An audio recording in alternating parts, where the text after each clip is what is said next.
Welcome back to the Metro on 1019 WDET FM. I'm Tia Graham. And I'm Robin Vincent. Black History Month is almost over, but at the Wright Museum, every day is a good day to celebrate Black history. Yolanda Jack joined the Metro to talk about the significance of the museum for Detroit. Can you just talk a little bit about what it means to have this museum here in Detroit? It's so powerful to realize that we have an opportunity to highlight not only our world culture, our nation's culture, but also our city's culture and history. The city of Detroit is a historic city. I mean, we've been around since before the United States of America was established. So there's history that we can connect to pre-colonial days. We can connect to history, international history. We can connect to conversations that happen regionally in terms of industry, in terms of enslavement, in terms of culture and music. I mean, everything that touches our world has come from, or been connected to the city of Detroit. Mm-hmm. And our history is one that we can tell in our museums, exhibitions, and so that's what I want people to come and do. Check it out, get connected. Yes, the Charles H. Wright, once again, was one of the first places that I had a real tangible experience with enslavement of Africans and what it meant and the idea of it, and actually seeing it and touching it and being able to see what was happening. So to have that type of knowledge base, especially as such a young person, can you talk about the value of having that type of knowledge when you're so young, especially just to see where we were, where our ancestors were and where we are today?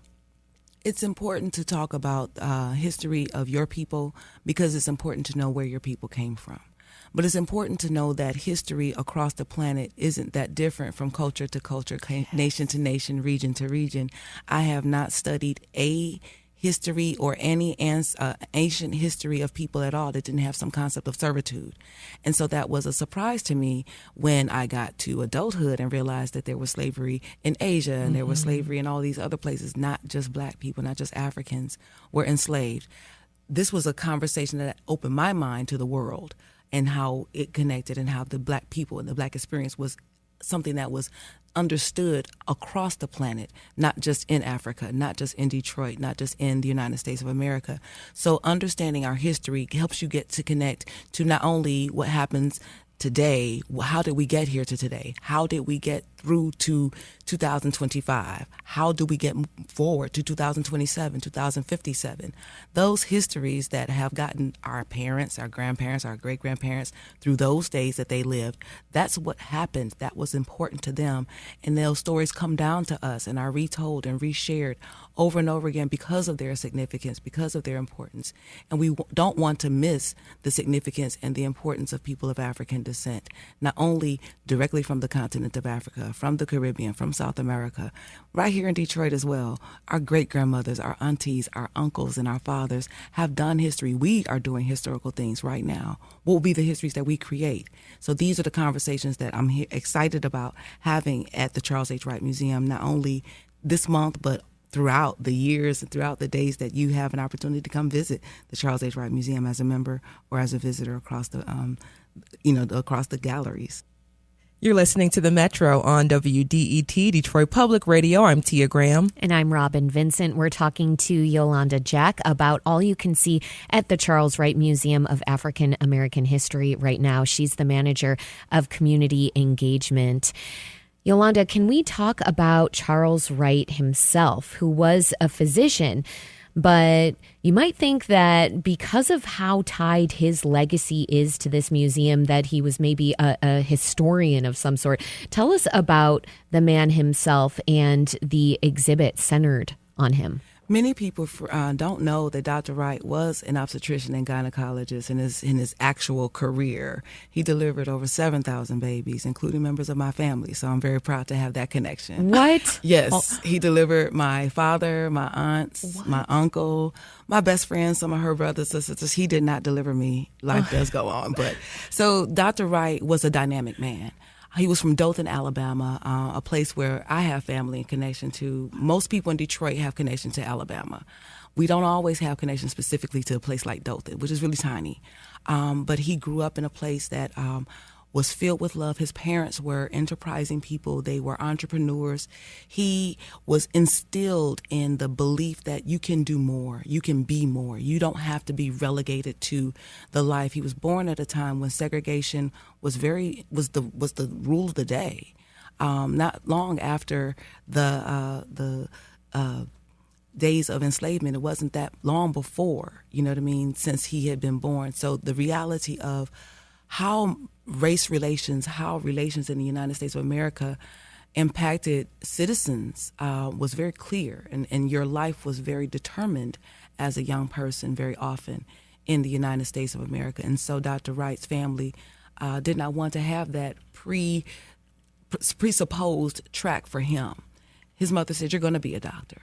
And whether he wanted to be one or not, I don't know that he wanted to be one as a young child, but he eventually became interested in the sciences and did go on into becoming a medical doctor. And then not only was he involved in incited and interested in what was happening in terms of how you could heal people physically, he was aware of how the impacts of racism and hatred impacted the mental aspect of an individual, and children especially. That's why he founded the museum, because he was thinking about how these children were being born. He watched these children come into the world, whole, beautiful babies, but then 10 years later or 5 years later, how the society that they had been involved in might have beaten them down or told them they were less than.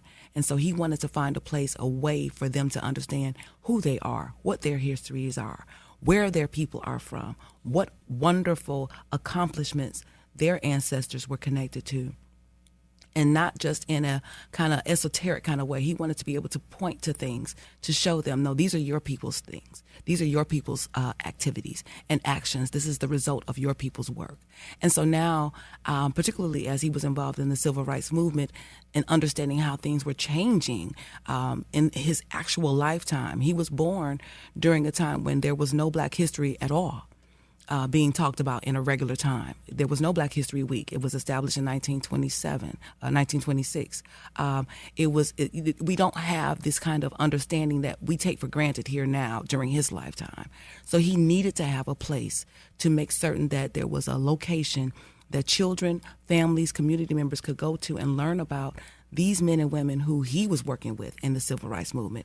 Who these folks were, what were they doing, what were the histories, what happened in Bogalusa, what happened in Memphis, what happened in these different locations for voting rights, for education, for whatever it is that people were striving for towards their equality, towards their understanding of themselves as not second-class citizens of these United States, but citizens, period. Thank you for outlining that history. I mean, Dr. Wright, born in 1918, and for what he was able to accomplish and move through these white-dominated spaces in the way that he did. I mean, Tia and I were just talking earlier about when you are a person of color, specifically a Black person, and sometimes people of color as well, you have to be exceptional in order to ascend these very white-dominated spaces. And even then, that's not enough. But to do it during that time period. It's unbelievable. It's something to think about. I mean, just last night, scrolling on the social medias, I saw a video, a clip of a TV show that I watched when I was a youngster, A Different World, and how the character Dwayne Wayne was talking to his students about how he had been taught that you can't just be a standard A student. You have to be an A+ student. And if you're going to compete against MIT students coming from at this fictional school, Hillman, you had to be an A++ student. And that was taught to me in my real life. That was taught to my colleagues and classmates in our real lives. That was taught to my child and my son and daughter and their children's lives. I mean, in their lives, their colleagues' lives. My mother was taught that in her life. How long are we going to tell our own people of African descent, people of color, that you have to compete higher? We're all human. So why should my humanity be less than someone else's humanity? And these kinds of conversations are the conversations that I think when you become interested in history, when you become involved in what happened historically, you can begin to appreciate and peel back some of the issues that were of the day or that are important today that still were important 50 years ago. We're still dealing with racism. 70, 100, 4,000 years. I mean, how long has racism been a thing in the United States of America? When will it not be? people are talking about that. My children were hoping for that. I was hoping to see that in my own lifetime. People who are now ancestors were hoping for it as well. When will it be? When will we decide as humans? When will we? And these opportunities of learning about our history, going to these historical locations, going to these places of history that are not just important to my people. When I recognize that this is Anishinaabe land, I recognize that there were people here prior to my existence, prior to the existence of enslavement in the United States of America, who cared for this land. And that's how I'm standing here on this, sitting in this chair right now, on this land that was cared for. There were trees that grew, there were flowers that grew and fed the people and animals of these locations. That's how we're here. And we have to take that baton and bring it forward to the next generation with the kind of intentionality, with that kind of focus of what we're here for. Are we here to bring people together, or are we here to tear people apart? Yolanda Jack is the manager of community engagement at the Wright Museum.